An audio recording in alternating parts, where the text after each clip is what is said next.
નમસ્કાર મિત્રો, વિડીયોમાં તમારું સ્વાગત છે। જી હા મિત્રો, અત્યારે હાલના મોટા અને મહત્વના સમાચાર સામે આવી રહ્યા છે। તો મિત્રો, સમાચારમાં વાત કરીએ તો દિલ્હી મુંબઈ એક્સપ્રેસવે પર હૃદયદ્રાવક માર્ગ અકસ્માત થયો છે। એક કાર અને એક ટ્રક વચ્ચે થયેલી ભયાનક અથડામણમાં 4 લોકોના ઘટના સ્થળે જ મોત થયા છે।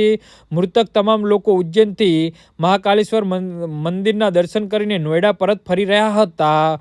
પોલીસ અનુસાર આ અકસ્માત એક્સપ્રેસવેના ચેન્જિંગ નંબર 194 નજીક થયો હતો, જે વિસ્તારમાં પપડાદા અને નાગલર રાજાવતના પોલીસ સ્ટેશનની હદમાં આવે છે।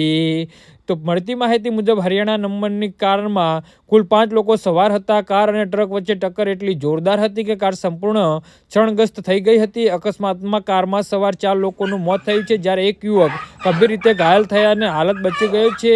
બચી ગયેલા યુવકને જાણવા મળ્યું છે કે અથડામણ બાદ ટ્રક કારને લગભગ 4 કિલોમીટર સુધી ઘસેડી લઈ ગયો હતો, જેના કારણે કાર સંપૂર્ણ ચકનાચૂર થઈ ગઈ હતી। અકસ્માતની જાણ થતાં જ પોલીસ ઘટના સ્થળે પહોંચીને રાહત અને બચાવ કામગીરી શરૂ કરી હતી। મૃતદેહના પોસ્ટમોર્ટમ માટે મોકલવામાં આવ્યા છે। પોલીસનું કહેવું છે કે અકસ્માત ચોક્કસ કારણોની તપાસ કરવામાં આવી રહી છે।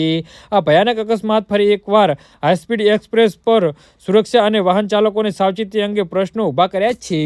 જી હા મિત્રો, તો આના વિશે તમારું શું કહેવું છે તો નીચે અમારી કમેન્ટ બોક્સમાં જરૂરથી જણાવજો અને અમારી યુટ્યુબ ચેનલને સબસ્ક્રાઈબ કરવાની ભૂલતા નહીં। ધન્યવાદ।